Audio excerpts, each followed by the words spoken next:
بسم اللہ الرحمن الرحیم۔ ناظرین و سامعین السلام علیکم۔ ایک نئی کہانی کے ساتھ آپ کی خدمت میں حاضر ہوں۔ اپنی بدنامی کا صحرا میرے ہی سر ہے، نہ میں نادانی میں محبت کرتی اور نہ اپنا سب کچھ لٹا کر اپنی زندگی برباد کرتی۔ یہ ان دنوں کی بات ہے کہ جب کافی دنوں سے ہمارے گھر کے سامنے والا مکان خالی تھا۔ مالک مکان کسی مختصر فیملی کی تلاش میں تھا۔ جلد ہی اس کو کرایہ دار مل گیا۔ یہ کرایہ دار رؤف نامی نوجوان لڑکا تھا۔ وہ نزدیکی گاؤں سے شہر پڑھنے کے لیے آیا تھا۔ وہ سارا دن باہر رہتا اور رات کو گھر آ کر پڑھائی میں مشغول ہو جاتا۔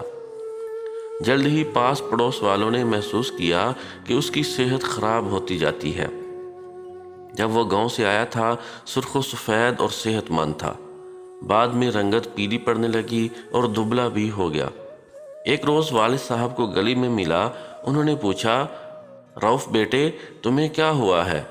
کیا شہر کا پانی راس نہیں آیا جو روز بروز کمزور ہوتے جاتے ہو؟ رؤف بولا، انکل دراصل میں صبح و شام ہوٹل سے کھانا لے کر کھاتا ہوں، جبکہ مجھ کو باہر کے کھانے کی عادت نہیں ہے۔ یہی وجہ ہے کہ پیٹ خراب رہتا ہے۔ والد صاحب بولے، اگر تم چاہو تو کھانا ہمارے گھر سے کھا لیا کرو، طالب علموں کا بھی معاشرے پر حق ہوتا ہے۔ کھانا تو روز ہی پکتا ہے، ایک آدمی کا اس میں سے نکل جائے تو کیا فرق پڑتا ہے؟ رؤف بولا، ٹھیک ہے انکل، جب ضرورت ہوئی بتا دوں گا۔ اس گفتگو کے اگلے ہی روز معلوم ہوا کہ رؤف اسپتال میں داخل ہے۔ کسی غیر معیاری ہوٹل سے کھانا کھایا تو فوڈ پوائزننگ ہو گئی۔ کالج میں طبیعت خراب ہو گئی۔ کالج والے ہی ہسپتال لے گئے۔ چپڑاسی کو پیغام دے کر رؤف نے ہمارے گھر بھجوایا تھا کہ میں فلاں اسپتال میں داخل ہوں، میرے گھر سے اگر کوئی آ جائے تو ان کو بتا دیجیے گا۔ شاید انہی دنوں اس کے گھر سے اس کا بھائی یا کوئی رشتہ دار آنے والا تھا، تبھی اس نے یہ سندیسہ میرے والد صاحب کو بھیجا تھا۔ والد صاحب رؤف کی عیادت کو اسپتال گئے۔ وہ وہاں 5 دن داخل رہا۔ اس دن کے بعد سے اس کے لیے ایک ٹائم کا کھانا ہمارے گھر سے جاتا۔ جب وہ کالج سے آ جاتا تو بیل بجا دیتا، ملازم اس کو کھانا دے آتا۔ رؤف بہت اصرار کیا کرتا کہ وہ کھانے کی رقم ہر ماہ دے دیا کرے گا، لیکن والد صاحب نے منع کر دیا کہ کوئی بات نہیں، ہمسایوں کا بھی حق ہوتا ہے۔ کچھ دن بعد ہمارا ملازم چھٹی پر چلا گیا۔ والد صاحب تو دکان پر ہوتے تھے، لہٰذا اب رؤف کو کھانا پہنچانے کا مسئلہ تھا۔ میرا بھائی دبئی میں تھا اور گھر میں ایک چھوٹی بہن تھی جو مجھ سے صرف 2 سال چھوٹی تھی۔ اس نے تو صاف انکار کر دیا کہ وہ کھانا پہنچانے رؤف کے گھر نہیں جائے گی۔ والدہ نہیں چاہتی تھیں کہ رؤف روزانہ ہمارے گھر میں کھانا کھانے آئے، کیونکہ اس طرح لوگوں کو باتیں بنانے کا موقع مل جاتا۔ اب اس کا یہی حال تھا کہ جب وہ کالج سے آتا، بیل دے کر دروازے پر کھڑا رہتا اور کھانا لے کر اپنے گھر چلا جاتا۔ کھانا کھانے کے بعد دوبارہ برتن دینے آتا، بیل دیتا اور ہم برتن لے لیتے۔ بظاہر یہ آسان کام مگر خاصا مشکل تھا۔ کبھی امی فارغ نہ ہوتی تو یہ فرض مجھ کو ہی انجام دینا پڑتا۔ ایک روز وہ کھانا لینے نہ آیا، اگلے روز بھی نہ آیا۔ امی برقع اوڑھ کر اس کے دروازے پر گئیں، بیل دی، وہ باہر آیا، پوچھا، بیٹا کیوں نہیں کھانا لے رہے؟ کہنے لگا، خالہ جی میری طبیعت ٹھیک نہیں ہے، بخار آ رہا ہے اور مجھ کو اس حال کی بھی تکلیف ہو گئی ہے۔ امی کہنے لگی، اچھا بیٹا تو میں کھچڑی بنوا کر بھیج دیتی ہوں۔ امی نے مجھ سے کہا کہ کھچڑی بنا دو۔ میں نے کھچڑی تیار کر لی تو خالہ کا فون آ گیا کہ ان کے شوہر کی طبیعت خراب ہے، ان کو اسپتال لے گئے ہیں، فوراً آ جاؤ۔ والدہ نے برقع سر پر ڈالا اور خالہ کے گھر جانے نکل گئی۔ ان کو یہ بھی یاد نہ رہا کہ رؤف کو کھچڑی دینی ہے۔ کافی سوچ بچار کے بعد بلاخر میں نے ہی ہمت کی، چادر لپیٹ کر میں کھچڑی لیے اس کے دروازے پر پہنچی۔ بیل دی، کوئی جواب نہ آیا۔ سوچا شاید رؤف کی طبیعت زیادہ خراب ہے، سو ہمت کر کے اس کے گھر کے اندر چلی گئی، کیونکہ دروازہ کھلا ہوا تھا۔ دبے قدموں ڈرتی ڈرتی آگے بڑھی۔ وہ کمرے میں نہ تھا۔ واش روم سے پانی گرنے کی آواز سنی۔ کھچڑی اس کے کمرے میں پڑی ٹیبل پر رکھ کر میں الٹے قدموں لوٹی تو وہ واش روم سے نکل آیا۔ کہنے لگا، آپ کو زحمت کرنا پڑی، شکریہ۔ میں نے کہا کوئی بات نہیں، اماں کو خالہ کے یہاں جانا پڑ گیا تبھی میں آ گئی۔ وہ بولا اچھا برتن لیتی جائیے۔ اس نے پلیٹ میں کھچڑی نکالی، برتن خالی کر دیے۔ میں نے برتن اٹھائے اور گھر کو آ گئی۔ اس پہلی جرت کے بعد میری جھجک ختم ہو گئی۔ اب جب بھی میں فارغ ہوتی دروازے سے جھانکتی، اگر کوئی گلی میں ادھر ادھر نہ ہوتا تو تیزی سے اس کے گھر کے اندر چلی جاتی اور کھانا دے کر آ جاتی۔ شروع میں ہم سلام و دعا کے سوا اور کوئی بات نہ کرتے تھے۔ رفتہ رفتہ حجاب کم ہونے لگا اور میں ٹھہر کر اس کے ساتھ تھوڑی دیر کوئی ادھر ادھر کی باتیں کر لیا کرتی تھی۔ ابھی تک محلے والوں کو علم نہ تھا کہ میں اسے کھانا پہنچاتی ہوں۔ ایک روز بدقسمتی سے محلے کی ایک عورت نے مجھ کو رؤف کے گھر سے نکلتے دیکھ لیا۔ بس پھر کیا تھا، بات منہ سے نکلی اور کوٹھوں چڑھی۔ وہ ایک لگائی بجھائی کرنے والی عورت تھی، ہر طرف اس بات کو پھیلا دیا اور یوں سارے محلے میں بدنام ہو گئی۔ ماں نے اسکول سے اٹھا لیا اور اس ڈر سے گھر سے میرا باہر نکلنا بند کرا دیا کہ کہیں اس معاملے کی خبر میرے والد کو نہ ہو۔ اب تک تو ہمارے درمیان کوئی ایسا ویسا معاملہ نہ تھا، لیکن پابندی لگی تو نہ جانے کیوں دل کو بے قلی رہنے لگی۔ محسوس ہوا کہ میرے دل میں اس کی جگہ تھی جو اب اس کی جدائی مجھے تڑپانے لگی تھی۔ انسان پر پابندیاں لگ جائیں تو قرب کی شدت بھی دو چند ہو جاتی ہے۔ اب میں اس سے ملنے کی نئی نئی ترکیبیں سوچنے لگی۔ ایک بار خط لکھ کر اس کے گھر کے اندر پھینک دیا، جس میں لکھا تھا کہ گلی میں نکل کر اپنی صورت دکھا دیا کریں، کہیں تو پل بھر کو چین ملے۔ مجھ کو اور زیادہ بے قراری لگی۔ ایک اور خط لکھ کر دروازے سے جھانکا، دیکھا کہ گلی میں کوئی نہیں ہے تو تیز قدموں سے اس کے گھر کی طرف گئی۔ اس کے مکان کی وہ کھڑکی جو صحن میں کھلتی تھی وہ کھلی ہوئی تھی۔ ہاتھ آگے کر کے خط صحن میں پھینک کر الٹے قدموں گھر میں گھس آئی۔ اب رؤف کو یقین ہو گیا کہ جب تک وہ مجھ کو جواب نہ دے گا میں اسی طرح احمقانہ حرکتیں کرتی رہوں گی۔ سو اگلے روز اس نے دوپہر کے بعد ہماری بیل بجائی۔ امی نماز پڑھ رہی تھیں۔ میری چھٹی حس نے کہا ہو نہ ہو یہ رؤف ہی ہوگا۔ دبے قدموں دروازے پر پہنچی، جھانکا تو وہی تھا۔ کہنے لگا میرے مکان میں میرے کالج کے دوست اور کلاس فیلو بھی آ جاتے ہیں، لہٰذا اب تم میرے گھر مت آنا۔ میں نے کہا تو پھر گلی میں ہی میری بات سن لو، آخر تم مجھ سے کیا بات کرنی ہے، ابھی کہہ دو۔ ابھی ابا کے آنے کا وقت ہو رہا ہے، وہ اچانک آ گئے تو تم مجھ سے دریا پر ملو، میری سہیلی کا گھر وہاں قریب ہے، میں اس کے گھر کا کہہ کر جاؤں گی۔ وہ بولا دن تو مجھے پڑھائی کرنا ہوتی ہے، کل سے امتحان شروع ہے۔ میں نے کہا اچھا تو پھر رات کو مل لو۔ رات کو؟ اس نے حیرانی سے کہا۔ ہاں، دریا 2-4 قدم پر تو ہے۔ رات کو امی ابا جلدی سو جاتے ہیں، میں اندھیرے میں نکل کر دریا پر آ جاؤں گی۔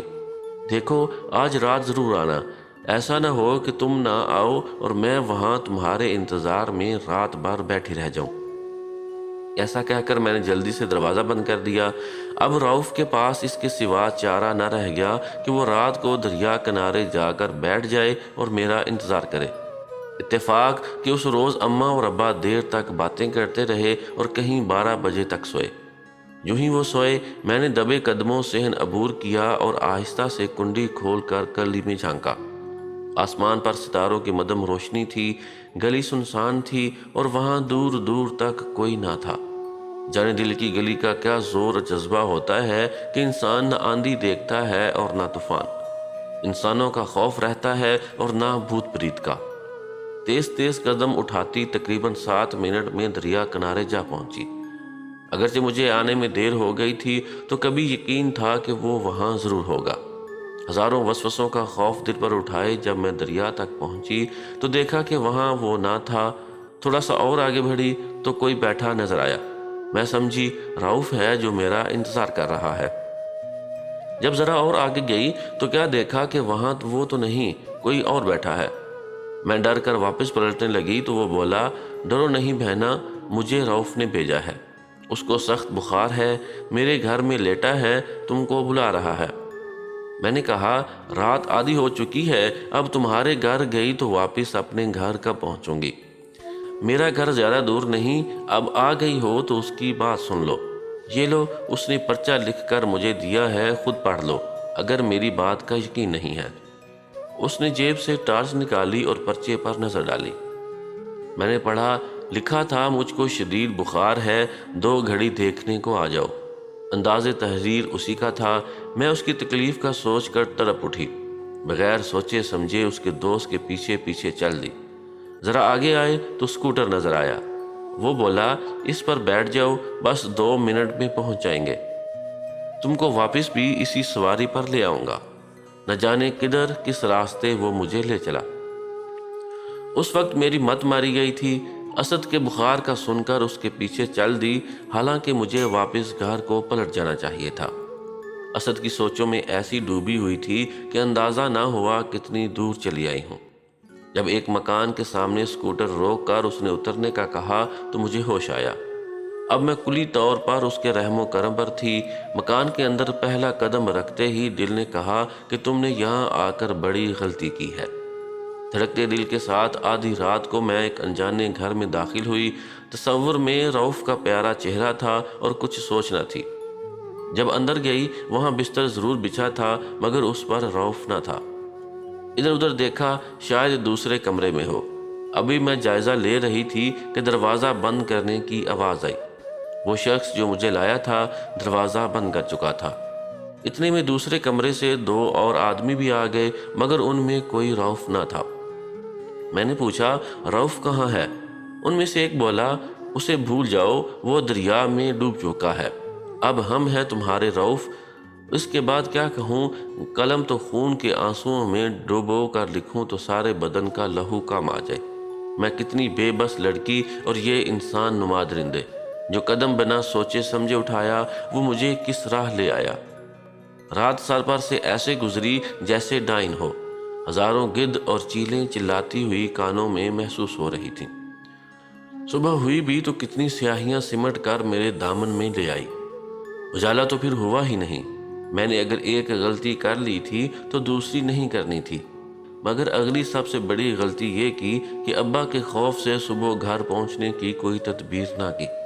حالانکہ میں چاہتی تو صبح گھر چلے جاتی، جو ہوتا سو ہوتا۔ بابل کی چھت سے تو نہ جاتی مگر میں تو وہیں بیٹھی روتی رہی۔ رؤف کو کوستی رہی کہ اس نے یہ سب کچھ میرے ساتھ جان بوجھ کر کیا تھا یا وہ خود کسی کا شکار ہو گیا تھا۔ بھول پن سے اپنے کسی دوست کو اپنا رازدار بنا کر ان کو موقع فراہم کیا تھا۔ یہ عقدہ تو کبھی کھل ہی نہ سکا۔ گھر جاتی تو یہ عقدہ کھلتا، لیکن گھر کس منہ سے جاتی؟ میری حالت میری بربادی کا نوحہ تھی۔ بھلا کون مجھے قبول کرتا؟ شاید ابا جان مجھ کو دیکھتے ہی شوٹ کر دیتے۔